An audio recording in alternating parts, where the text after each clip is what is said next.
வணக்கம். திராவிடத்திற்கு ஒரு 10, 15 வலைவலி இருக்கு. நமக்கு தெரிஞ்சு பிரபலமான வலைவலி யூடியூப் புரோட்டஸ் எனவே பேசுவோம் திராவிட 100 செந்திலருடைய ஒரு வலைவலி. இந்த வலைவலிக்கு என்ன வேலைன்னு பார்த்தா 24 மணி நேரமும் சீமானவர்களை கொச்சையாக விமர்சிப்பதும் தனிப்பட்ட வாழ்க்கையை பற்றி பேசுவது மட்டும்தான் இவர்களுக்கு வேலையா இருக்கு. அதிலும் இந்த எனவே பேசுவோங்கிற ஒரு வலைவலியில பேசக்கூடிய ஒரு பெண்ணு, அவ பெண் என்றே தெரியாத அளவுக்கு அவ்வளவு கொச்சையா பேசுறான். அதை ஆதரிச்சு கமெண்ட் போடுறாங்க, நீ பேசுமா. பிறமொழியினுடைய ஆதிக்கம் தான் என்ற திராவிட வலைவலிகளில் நம்மளால பார்க்கணும். தமிழ் தேசிய எழுச்சி வருகின்ற இந்த காலகட்டத்தில் இந்த எழுச்சியை முடக்க வேண்டும், அதற்கு சீமானுடைய வளர்ச்சியை தடுக்க வேண்டும் என்ற எண்ணத்தோடு இவர்கள் வன்மமாக செயல்படுகிறார்.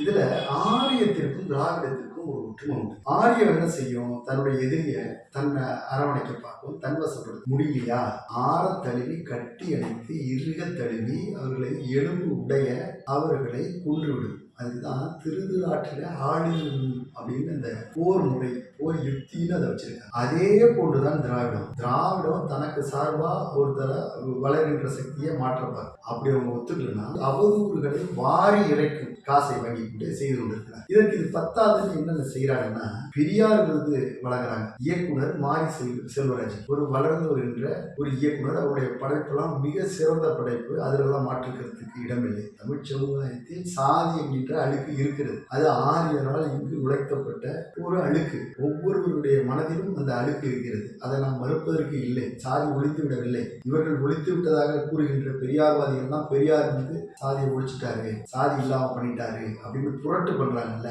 அப்ப புரட்டு பண்ணாங்கன்னா சாதி ஒழிச்சுன்னா சாதி இல்லாம தானே இருக்கணும். பெரியார் சாதி ஒழிப்புல ஈடுபட்டாருன்னு இன்ற வரைக்கும் சாதி ஒழிப்பு சாதி இருக்கிறது. அதை நாம் மறுப்பதற்கு இல்லை. ஆனால் அதை கொண்டு வந்திருக்க ஆரியர்கள் அதை களைய வேண்டும். தமிழ் சமூகத்திற்கு அது அழிவு தரும். அப்படி இருக்கும் பொழுது கூட இன்றைக்கும் மாரி செல்வராஜுடைய படைப்பும் ரஞ்சித்துடைய நல்ல படைப்புகளும் வெற்றி அடைகின்றன என்றால் அனைத்து சமூக மக்களும் அதை ஏற்றுக்கொண்டால் மட்டும்தான் அது வெற்றி அடையும். அதனாலதான் வெற்றி அடைஞ்சது. குறிப்பிட்ட அவருடைய சமூகம் மட்டும் பார்த்து வெற்றி அடைந்தது அல்ல. அப்படி வளரக்கூடிய மாரி செல்வராஜை திராவிட பரப்புரையில் ஈடுபட வைப்பதற்கான ஒரு ஒத்திகை தான் இந்த பெரியார் விருதை அவருக்கு வழங்கி இன்றைக்கு திராவிட மாடல் ஆட்சி செய்து கொண்டிருக்கிறது. ஏன்னாச்சும் இது எதாச்சும் வாய்ப்பு இருக்குமா, திராவிடத்தை பரப்புரைக்கு இது பயன்படுவாரா அப்படின்னு அவரை சோதனை பண்ணுறது தான் அந்த விருதை வழங்கப்பட்டு தன்னுடைய மனைவி மூலமாக தான் பெரியார் அவருக்கு அறிமுகமானாராம்.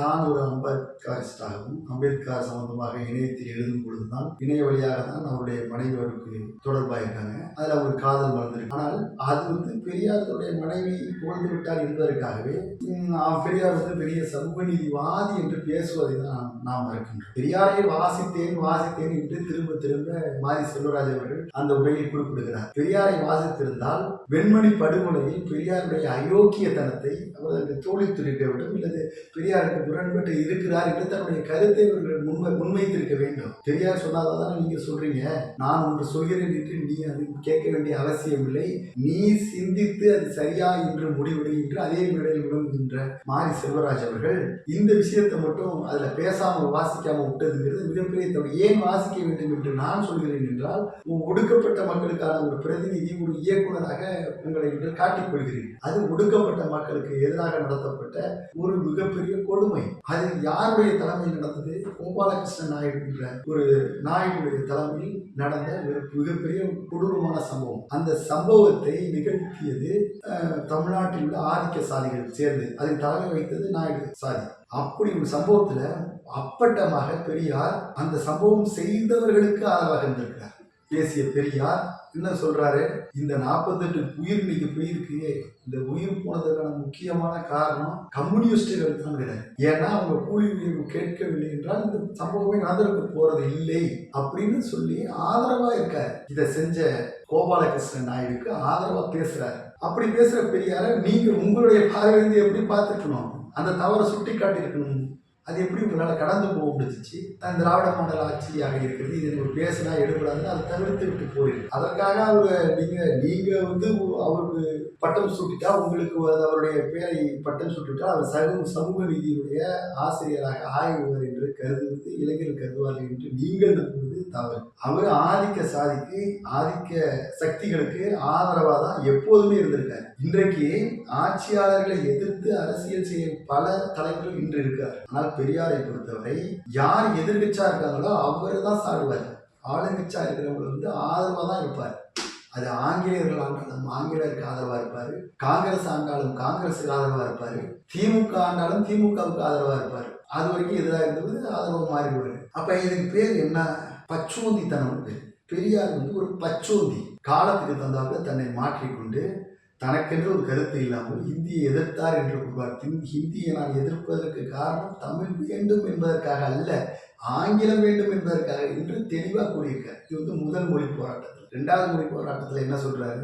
இந்தியா அவன் காசு கொடுக்குறான், நீ படினா படிச்சுட்டு போக வேண்டியது தானே, அவன் தான் உதவி செய்யறாங்கிறானே, ஏன் இந்தியை எதிர்க்கிற அப்படின்னு பேசுறாரு. மதுவுக்கு எதிராக 500 தென்னை மரங்களை தன்னுடைய தோப்பில் உள்ளதை விட்டுற பெரியாரு அதே மது குடிக்காதுங்கிறது தான் பண்டாட்டியோட படுக்காததுக்கு சமம் அப்படிங்கிற கருத்தையும் சொல்லியிருக்காரு. எவ்வளவு பெரிய அயோக்கியத்தனமான கருத்தை இன்றைக்கு முரண்பாடுகளின் மொத்த உருவமாக இருந்திருக்கிறார் பெரியார். அப்படிப்பட்ட பெரியாருக்கு பிம்பத்தை உருவாக்க நினைக்கிறது திராவிட மாடல் ஆட்சி. அதற்காக அமால் தேடிக்கொண்டிருக்கிறது. இன்றைக்கு அந்த தமிழ் தேசியம் திராவிடங்கிற பரப்புரை மிக வீரியமாக இன்றைக்கு களத்தில் இருக்கிறது. வலைவெளியில் அது ஒருபோதும் தமிழ் தேசியம் தோற்காது. இது பழைய தமிழ் தேசியவாதிகள் அல்ல, கடந்த கால தவறுகளிலிருந்து பாடம் பெற்று கடந்த கால வரலாற்றிலிருந்து வீரம் பெற்று எழுச்சி வருகின்ற தமிழ் தேசியம். இதில் நிச்சயமாக திராவிடம் வீழ்ச்சி தரும். எப்படி காங்கிரஸ் தமிழ் தேசிய இனத்திற்கு துரோகம் செஞ்சு இந்த மண்ணிலிருந்து விரட்டி அடிக்கப்பட்டுச்சோ, திராவிடமும் செய்த துரோகத்திற்காக இந்த மண்ணிலிருந்து அடி வேரோடு பிடுங்கி எறியப்படும். அந்த காலகட்டம் மிக விரைவில் நெருங்கி கொண்டிருக்கிறது. கவலைப்படாதீங்க மாரி செல்வராஜ் அவர்களே, நீங்களும் தமிழ் தேசிய கூடாரத்திற்கு விரைவாக வருவீர்கள். நன்றி, வணக்கம்.